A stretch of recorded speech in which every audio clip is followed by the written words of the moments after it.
What's going on, everybody? Good afternoon. Hope you guys are doing well, and we're going to continue our look at running back. We're going to move down a notch. These are some low-end starters. And when you're talking about low-end starter at halfback or running back, what you're really talking about is a guy who can be one head of a three-headed monster in the backfield, maybe a two-headed monster, somebody who plays a decent amount, but you're not putting a ton on their shoulders, and you're just getting a certain level of player. You're getting a backup. You're getting a capable rotational back, somebody who maybe fills a very specific role in your offense and not too much else. It's a reasonable price. You're going to get a decent impact, but it's ultimately fairly replaceable. So these are guys who make up a portion of your running back room, but cannot make up the whole thing or even most of the thing. Now, again, I don't think the Seahawks really need to pursue this. They have a little bit of a three-headed monster as is, potentially. At the very least, they have a very good two-headed monster, hypothetically, with Walker and Charbonnet. But we should explore these options anyway while we're here. So the first guy I want to take a look at will be J.K. Dobbins. Just turned 26 a couple of months ago. Had a tricky career to understand, right? We're talking about a guy who lit the world on fire in 2020. Was awesome. 6 yards a carry. 800 yards on 134 carries, which is crazy good. And then he missed all of 2021 because of an injury. Played about half of 2020. Was very efficient again. But then he basically missed all of 2023 because of an injury. And then he went to the Chargers last year and played well, but only played 13 games. So struggles to stay on the field, struggles to stay healthy. And when he does play, he is very good. But most of his career has been spent playing with Lamar Jackson. And when you're a running back, I think we all understand that life is easier when you're playing with Lamar Jackson because of the focus he takes away from the running back in the passing game. Or, excuse me, the running game. So the Chargers year was good, but it was a little bit more normal, right? We're talking about 4.6 yards a carry. That's a far cry from what he was doing in 2020 and 2022 when he was playing with Lamar. He's also not much of a receiver, never been a big threat out of the backfield, very much a possession receiver out of the backfield. There's not much else to say. Good player, but the inability to stay on the field makes this one a little bit tough to get too excited about.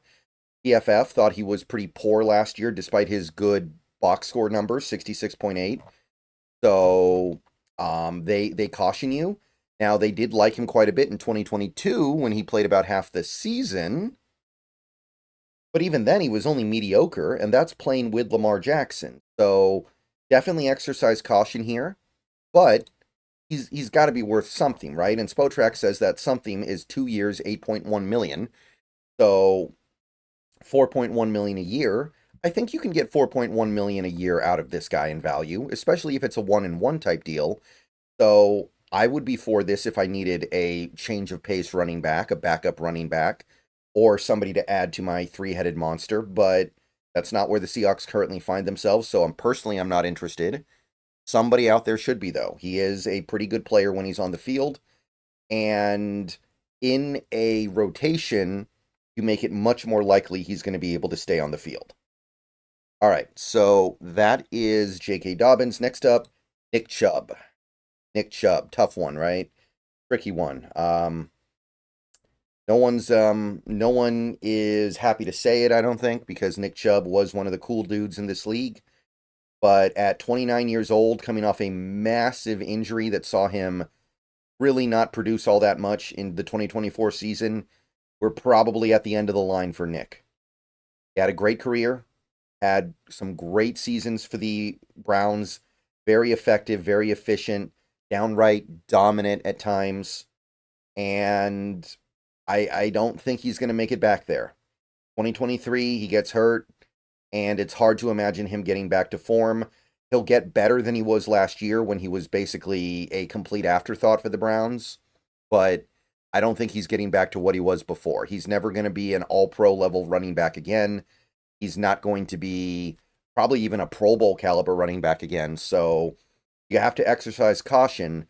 But the good news is he plays a position where you wouldn't expect to have to pay a big amount to get him. You should be able to get this guy for a reasonable cost. By the way, PFF, just to kind of hammer this point home, I know he's coming off a big injury, and I know that's a fair acknowledgement to make when you're evaluating him. He was the second worst running back graded in football in 2024.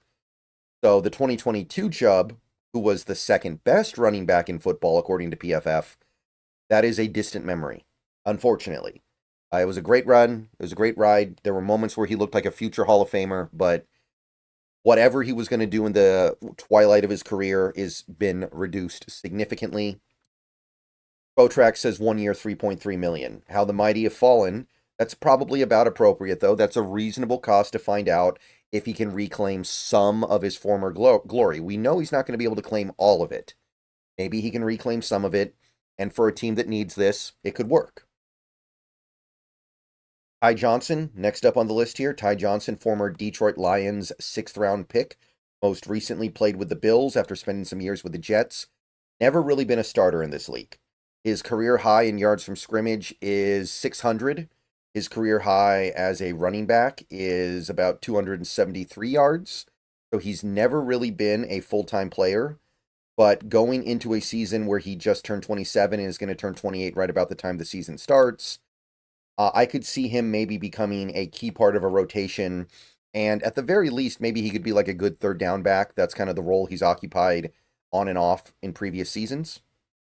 So I think there's value here. I think that looking at Ty Johnson as a low-end starter is a reasonable bet as long as you're a team with a good offensive line and a good passing attack that can really support him. So this isn't quite on the J.K. Dobbins level, I don't think, but he can provide some reasonable value to the right team, I think. I think he could give you 100 touches, maybe even 120 in a season and be efficient and effective. Now, he didn't play enough in the recent years to get officially PFF graded. If they did grade him for 2024, they would have given him a 73.3, which is okay for a running back. That works fairly well. They did punish his pass blocking a little bit, which I don't love because I think one of his assets is as a pass catcher. So not being able to pass protect kind of diminishes that. And then the year before that, when he only played, what would this be? 9 regular season games. And then he played a couple of playoff games. 78.7, which that's quite good. That works very well. So 78.7, there is signs of an efficient player in here as long as he's taken in moderation. So this is not a bad idea if you're looking for a decent running back to just kind of pull you over the finish line. 2 years, $3.4 million. That's $2.7 million a year. I think that's going to be about fair. That's going to be about right. I could dig it. I could see it working out for a team. You pay him basically just barely over the line to be considered a top 30 running back in the league. And you rotate him in and out, knowing he's going to provide some dual value as a pass catcher.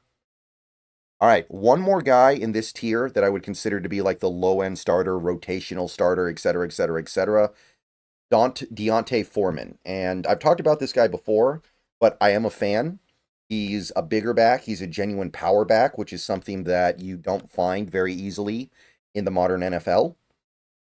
235 pounds. Going to turn 29 this offseason, but he doesn't have a lot of miles on him, so the age should not be that big of a deal. Over the last 2 seasons, he started a combined 11 games, and he's had a combined not even 700 rushing yards. So there aren't a lot of miles. The 1 year he got a significant amount of touches was in Carolina back in 2022.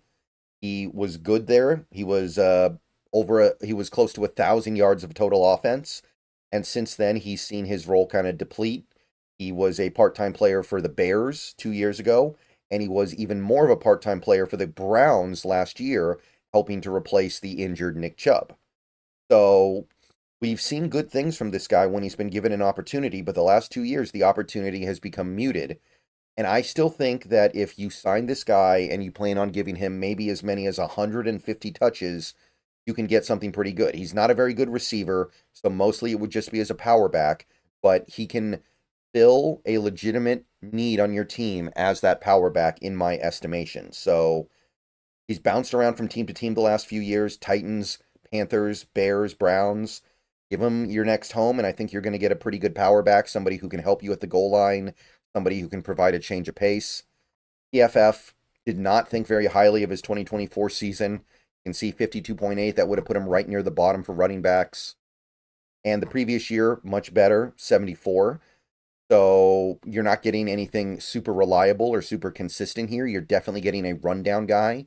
This guy's not a very good passing down back in all likelihood, but I think he can provide good value. Botrex is 1 year, 2.7 million. So for that price, I'm getting a one-dimensional power back. I'm spending basically about what I would be spending on Ty Johnson just on 1 year. And I'm getting somebody who I think has a relatively defined role as a power back. I would do that if I needed it. Now, as a Seahawks fan, I don't feel like I do, but I'm also aware of the fact that he's going to be able to provide some value. So let me know what you guys think. Let me know what you think about this crew. Reasonably priced options, anywhere from 2.5 to 4 million or so per year, and you're going to get pretty much a effective but not necessarily needle moving player. All right, more halfback stuff later. See you guys soon. Go Hawks. Let me know what you think, and see you guys soon.